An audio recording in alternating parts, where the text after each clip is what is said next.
Welcome back to the show, everybody. SEC versus Ripple, and we have the summary judgment motions filed early, but it looks like the SEC versus Ripple equals blue skies ahead for XRP. Somebody roll that beautiful intro.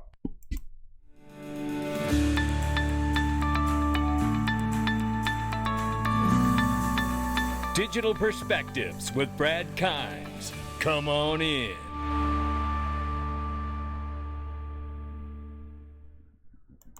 Welcome back to the show, everybody. You can follow us on TikTok, YouTube, Twitter, and Facebook for exclusive content. $949 billion market cap for crypto. CoinPeprika, download the app, give them a try. Bitcoin right now, 18,700. Right now, 1,300 plus for Ethereum. XRP is 35 cents this morning, ladies and gentlemen. Everything is off, to be polite about it. Right here, we see 6.27% off for the 24-hour for Bitcoin, 8.57 for Ethereum minus, and we look at it is 7.65% off for XRP this morning. And you know what? Glint, ladies and gentlemen, you can control your own finances. Put it in your hand. You earn your hard money by making real allocated physical gold into instant secure digital currency for the modern world. That's exactly what's going on. I call it hashtag GoldFi, ladies and gentlemen. Take control of your finances in your life. Empower yourself, especially right now during a time of high inflation. You can do it with Glint. You can stack up your physically allocated gold. You can spend it with your debit card just like regular cash. Nobody knows the difference, and you're hedging inflation the entire time. I've been doing it. Link underneath the video. I love working with them, and I love being a customer even more. Right here, we see evidence to why you should be doing that. I'm going to tell you right here. It's happening around the world. It's inflation, ladies and gentlemen. The British pound is now at a 37-year low versus the dollar, getting ugly. Numerous estimates of 20+% inflation this winter, and credit card borrowing recently rose at its fastest rate in 17 years. You can see that storm coming, right? And to a great degree, it's here. So, link underneath the video. Check it out for yourself. You won't believe how it feels when you start doing it. You really won't. Ripple and the SEC have each asked for a swift judgment in the XRP lawsuit. They have filed their summary judgment motions ahead of time on Saturday night. They were due today. They were due today, and they filed them Saturday night. How about that? And boy, oh boy, do we have something for you to look at through this. Let's start with this. The lawsuit update. Ripple SEC's due motions might suggest the case is close to over, says this right here. Attorney Jeremy Hogan commented, and we've got some clips for you to see from him, was one of many to voice his opinion on the SEC motion. Hogan asserted that the SEC has got a couple of big problems, and boy do they, which further pointed to a victory for Ripple based on his initial analysis. If we look at this from Prosperity Fund, they break down the SEC versus Ripple summary judgments. You're going to want every bit of this, by the way. It's very short, but it really does have some meaningful stuff in here to take with you. Case of the century, which I believe it really is. Read on for the tea and coffee here, citations included. It says here, SEC, page 4748, which I think is an important page, argues that despite Ripple having no apparent contract denoting Ripple's obligations to purchasers of XRP, but rather only purchasers of Ripple stock, the marketing statement's promotional materials qualify for unregistered sales of securities. Now, I focus on that because it touches on case law that is cited by the SEC, which really appears to be a catch-all to me. Now, I'm 12 years short of a law degree, but, we're going to hear from Jeremy Hogan here in a minute, and hopefully what he has found kind of debunks everything in the SEC's case. But the SEC has definitely, appears to me, and certainly it would appear to Prosperity Fund, that page 47, we'll get into that in just a second here, but nevertheless, remember page 47, that they're saying no apparent contract denoting Ripple's obligation to purchase of XRP doesn't stop them from qualifying for unregistered sales of securities. That's what the SEC is claiming. This is how, it's absurd. But nevertheless, let's read on here. Page 25 argues that when Howey discussed a contract transaction or scheme for an investment contract, it did not mean that if there were no contract, it would still qualify as a security, but rather that in addition to the contract, you also look at the scheme. So if you look there, page 54, page 55, Ripple shows how the SEC could not find any contract of Ripple's fiduciary obligations to XRP purchasers. Further, Ripple's promotional material was disclaimed in their written contract clauses, which the courts have shown remove the marketing from consideration. Goes on to say here, additionally, page 54, 56 show how any promotional statements wouldn't even apply for consideration if made after the sale of XRP. And since the statement cited after 2017-2020, the laws would not extend to the bulk of transactions occurring before these dates. Lastly, page 4 showcases how the U.S. Treasury and FinCEN ruled that XRP was a virtual currency and had to comply with banking laws, which would generally exclude securities laws. In conclusion, it's not looking good for the SEC. That's right. Now at page 47 right here, I believe is what we got. Yeah, and this is what concerns me, and I'm hoping that what Jeremy Hogan has shared with us sweeps right through this too. That's what I'm hoping here. But if you look what it says here, the Reach of Securities Act does not stop with the obvious and commonplace, novel, uncommon, or irregular devices. Whatever they appear to be are also reached if it be proved as a matter of fact that they were widely offered or dealt in under terms or courses of dealing which established their character in commerce as investment contracts. And then in case law, they cite CM Joyner Leasing Corp case, and then they cite the Reves versus Ernst & Young, 49456 60 through 61, 1990, right? It says here, with the Securities Act, Congress painted with a broad brush to capture all schemes devised by those who seek the use of money of others. So it feels like a catch-all. That's why I'm concerned about this, and I'm hoping what Jeremy Hogan highlights debunks this as much as Howey. And this is ProCoin News. Give them a follow here. It says, who told you about the Reves test over a year ago? Well, we did. And it is being cited as case law here. Obviously, this is from the summary judgment of the SEC, page 47, as I just showed you.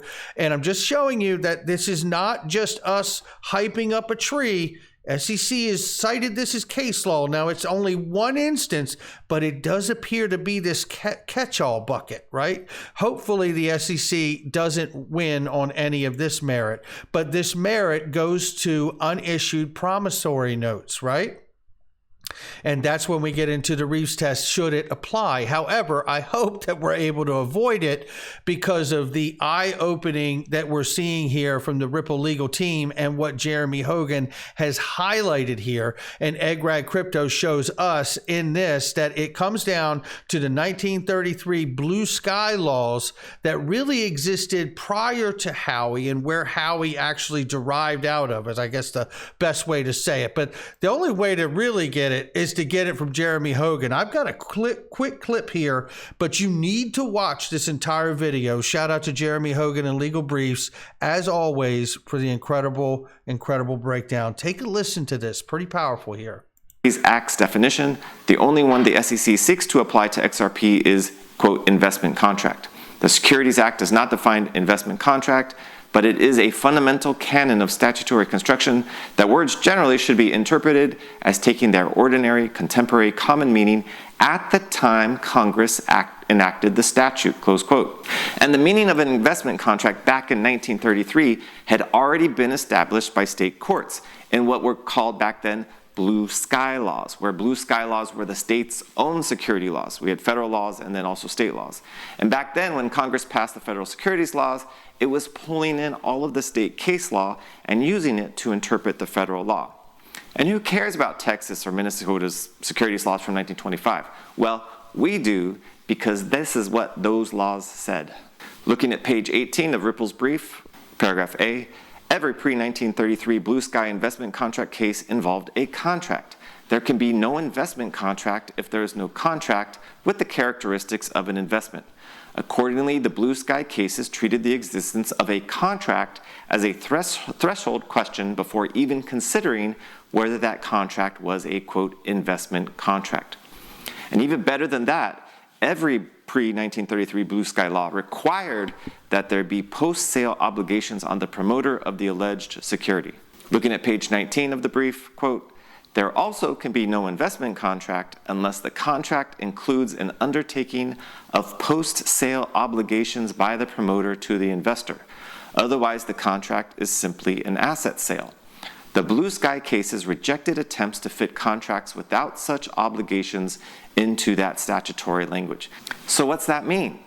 That means that when Ripple sold or sells XRP to you, it must have a legal obligation to you of some sort in order for there to be an investment contract and for there to be a sale of security. Let that sink in for a second.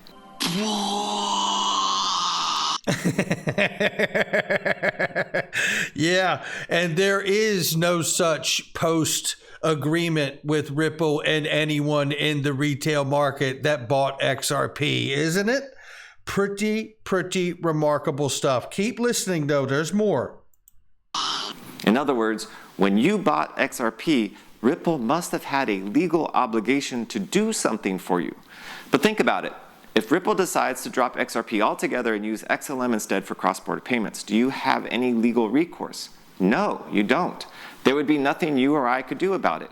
Ripple has no legal obligation to you, and that, my friends, according to blue sky laws, which interpret the US securities laws, is the sale of an asset and not of a security. That's pretty powerful. I mean, that is pretty powerful. And again, I'm hoping that, this Ernst versus Young Reves test, is debunked right along with Howie and because of the blue sky laws to go with it. But, I hope I could get, Jeremy or John Deaton to comment on the blue sky laws versus what they cite with the Ernst & Young. So we can either at this point say, you know what, we need to continue to watch it. Or at this point we could say, well, we could let that go. Thank God that's over because the blue sky laws really clear the path for Ripple and XRP. That would be phenomenal. Let's keep listening. And it's not just old blue sky laws which say that. Look at page 19 of Ripple's brief. Quote, in its briefing to the Supreme Court in Howie, the SEC's own proffered definition of an investment contract likewise required a contractual arrangement, describing the SEC's definition of an investment contract as including any contractual arrangement for the investment of money in an enterprise with the expectation of deriving profit through the effort of the promoters. The SEC's definition in Howie was right. Our research has found no case finding an investment contract without such a contractual relationship, close quote. And that, my friends, is $100 million worth of research. Always appreciate Jeremy Hogan's breakdown and the humor that comes with it. The guys just stand out. Thank you so much, Jeremy, for that. But let's keep moving, ladies and gentlemen. So we'll keep an eye on what's going on here. In this, I want to share this comment here because this was really him sharing that he did the video and he wanted to share it. And everybody's been watching it, obviously. XRP Crypto Wolf, shout out to him. Ripple is winning the XRP lawsuit or the SEC will settle to avoid a huge loss. Possibly. Jeremy Hogan comes back in and says here, if the SEC loses this on the no post-sales obligations argument that he just highlighted in his video, it's in big trouble. Oh boy, would that be fantastic. How great would it be that we don't have to discuss this case anymore or all the possible nightmare scenarios of how they try to stick it to us? I mean, gosh almighty, would that be just fantastic. This is a clip right here that says, you know what? I do believe that, the SEC versus Ripple equals blue skies ahead for XRP. And it made me think of this clip right here from Brad Garlinghouse a short time ago.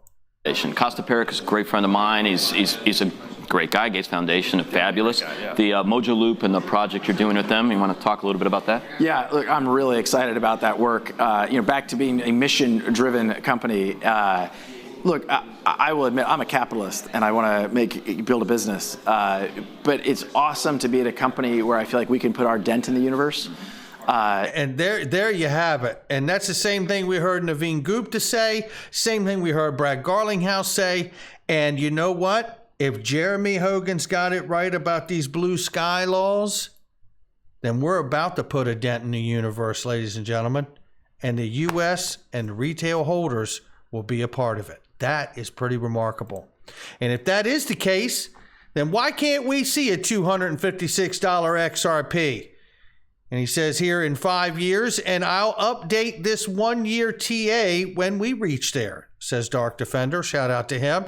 This is not financial advice from him, me, or anyone else, but this is what he sees with the Elliott wave and where we could be in the middle of wave 3. And if the fundamental news falls the way that we're seeing it from the legal analysts, it could be nothing but blue skies ahead. That's going to do it for me, ladies and gentlemen. Make sure you hit the like and subscribe. Leave a comment below.